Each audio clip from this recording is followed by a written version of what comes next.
Hey, my name is Colin Schmelbeck, and today I'm going to be talking about some cheat codes that I personally kind of use when I manage over $1 million a month in ad spend for both my done-for-you clients as well as my consulting clients. So overall, I think, most of the Google Ads knowledge out there is pretty good. However, I think there's some small pockets where people kind of mess up and think they need to do these best practices or this way of thinking when they haven't really thought about how to actually use this in the account, how can I actually get better client results, how can I do more client work faster in less time. Just small things I think will help you today, and I want to share 7 of those with you right now. So the very first one right now is going to be actually thinking about reporting. So with reporting, I think this is a big time waste for a lot of people, or they've automated it too much where people don't actually have a good idea of what's going on in the account. And your clients, they get your report maybe from Data Studio or Data Looker now, whatever it's called, or they have some third party, say a Triple Whale, stuff like that. And that's cool, right? Good for them. You can see some data in one very neat view, but that's just sending them the data that's in the Google Ads dashboard, maybe attributed a little bit different if they're using a third-party tracker. But at the same time, there's no expression of what that data means, right? Every piece of data tells a story. And if you're not there telling them exactly what to do and what you're doing with that and what you see and why you see it, what you can do with that information, how can I make it better? Can we improve this? Are we waiting on this, right? All those little, things of managing a Google Ads account, it doesn't matter, right? So don't waste time. Don't send an automated report. Honestly, I hate automated reports. I've never sent one. I take that back. Maybe in 2020 I did when I first had a couple of freelancing clients, but since 2021, I don't send automated reports. I literally send them to every single client every week, literally going through Slack of a quick data analysis of, hey, here's your performance last week. Here's what I'm watching. Here's what I want to improve. Here's what I want to do in the future. And usually that's in a Loom video or a jump share video is what I use personally. And I go through that with them in a video view so they can watch it in 5 to 10 minutes. Sometimes it's shorter, sometimes it's longer, right? If I need to really dig into a campaign or a data set for them to know what do I mean by this or what am I looking at specifically, then I do that, right? Some clients love 10, 20-minute videos. Some just want a quick 1 minute, an overview of what's going on, and that's it. So main thing is don't send automated reports. I think that's a huge time waste and honestly doesn't add anything of value to you or your client when you kind of view results.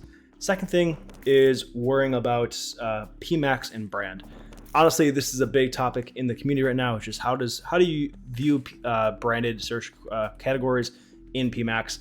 I think the main thing is PMAX should have brand. Main thing is people view PMAX like another cold search campaign, and that's not the whole goal, right? The whole point of PMAX is to leverage all Google ad campaign networks and types and go full channel and get how can we get new people into the funnel and slowly convert them over time, right? Doesn't matter if you're lead gen or e-com, doesn't matter. That's the whole point.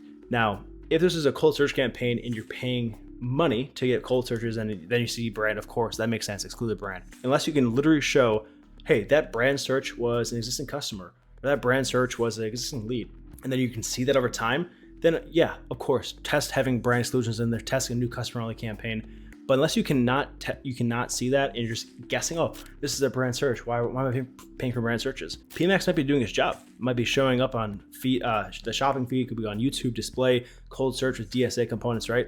And then over time, with multi-touch points across your ad journey in the sales cycle that you have, probably longer than one click to one purchase, right? They come back through a brand search. What do you know? PMAX is doing its job.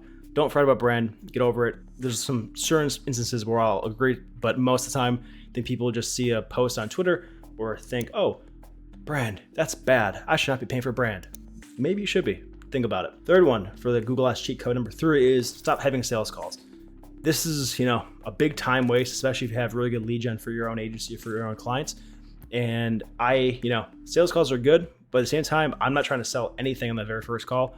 If anything, I'm just trying to learn, can I actually help them? Where are they in their business? What have they done in the Google Ads account?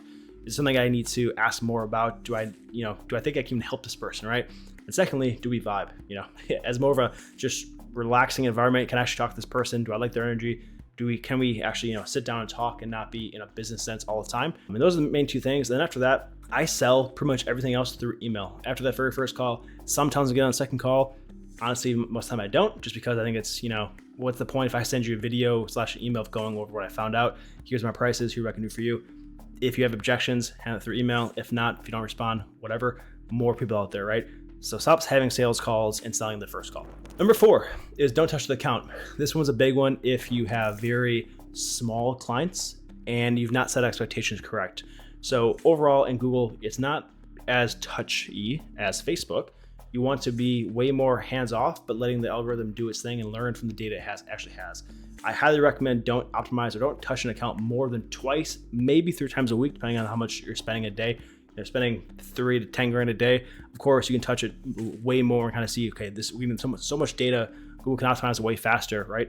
But if you're only spending, $30 a day, $50 a day, you're not gonna have that much data to actually optimize off of. And if you're optimizing it 3-4 times a week, touching and making sure, I'm gonna add more keywords, I'm gonna remove these keywords, I'm gonna update my ad copy, I'm gonna optimize my bidding, Google's not gonna be able to learn and actually optimize off of that in fast enough time. So you need to handle expectations correct with your clients. Say, hey, this is what we're doing, this is what we're watching, and that's where those Loom videos come into play. Not just giving it data, right? Telling them what is the story of this data and what you're gonna do with this data. And then you wanna give Google the time it needs. So of course, the more you spend, the more you can touch it. But honestly, the more you spend, usually Google gets better, faster, so you can wait better. All right, number 5, relevance is your guiding light. So here is, the king of Google is just being relevant. You wanna be relevant to the searcher, so they click on you and then your landing page is relevant, right? This goes back to the whole quality score, ad rate kind of thing, the whole auction, how Google deems. But the main thing is if you're relevant to the user, Google will like you because the user come back and click on more ads and make them more money. And you'll be happy because you sell, get a lead, whatever end goal is paying for that click, you'll be happy. So at the end of the day, try to be as relevant as possible across any campaign type, any structure in the account. Just make sure you're relevant. Of course, in the beginning, you can be more broad, be more general. That's awesome. But at the end of the day, the more you scale, and again, this will be more thought because there'll be different experiences where I like to be more broad. It's scaling like YouTube, for example, or just broad match keywords. But don't forget the relevance part. So if you always can add more assets, add better ad copy, refine your keywords a little bit to be more relevant, do so just so you can get rewarded by Google. Number 6, time comparisons are your best friend. So honestly, this is a thing I'm shocked that people don't do this more, is that their time comparisons, they view the last week, last 2 weeks, last 30 days, year over year, doesn't matter, but they only view one time comparison and that's it. Well, that could be skewed very heavily depending on when you looked at it, what the sales cycle is. Are you on a sale right now? Is your better buying behavior on the weekend? So you look down on Monday, there's good data in the back, but now you look on Friday, it's a completely different story because no one converts the weekdays, right? There's so much stuff that can happen in a time period that is good and bad for you. But if you make decisions off only one time period, something's gonna go wrong, right? You'll get lucky here and there, but you'll also make decisions based off bad data that maybe if you looked at it a different way, it could be good. You just don't have enough data to actually look at it. So I personally always do 7, 14, and 30-day time comparisons with both good and bad data. I want to see a micro moment of the last 7 days. Okay, what's the last 7 days compared? What are the last 2 weeks? Am I starting to see some trends? In the last 30 days, I should see more macro trends. Okay, this month, this happened versus last month. Is the CVR going way up? Is it going way down? Are we having higher CPCs, right? Stuff like that just answers major questions you can think, okay, last 7 days, I'm seeing good performance. Last 30, I'm seeing okay, right? How can I make better performance off this, right? Instead of just saying, I had good performance last 7 days, I'm gonna scale hard, even though the last 14 might be totally down because of something in the account. So you just wanna give yourself as much data as possible. Always view different touch points and different time comparisons in that time, right? All right, and the very last thing for cheat codes, number 7 is, and this might be controversial a little bit, is year-over-year data does not matter in a Google Ads account. Now, it's good to keep track of, and I do use it in terms of, okay, what am I doing this year compared to last year? I don't really use it more so in micro comparisons. I usually use it more like quarterly, monthly at the smallest. Usually I never go below a monthly.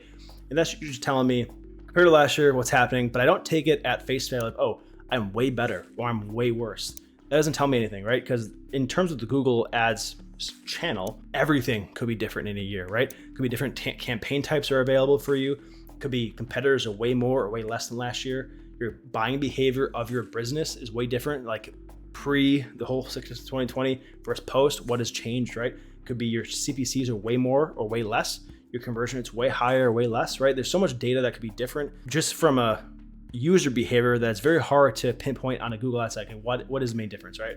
So I like to use it, but don't really optimize off it. I use it as a tracker. Like, okay, this is what I'm seeing last year versus this year. This is what I'm seeing 2 years ago versus this year. What can I take from last year to improve this year? What can I take from last year that can, that I should watch out for this year, right? There's things you could do, but it's not going to be a very big, like, hey, were up 50% from last year. Okay, why? There's more stuff you can answer just in that question. So that is it for today. Just want to go over kind of some 7 cheat codes I think can help you manage your account or manage your other clients' accounts.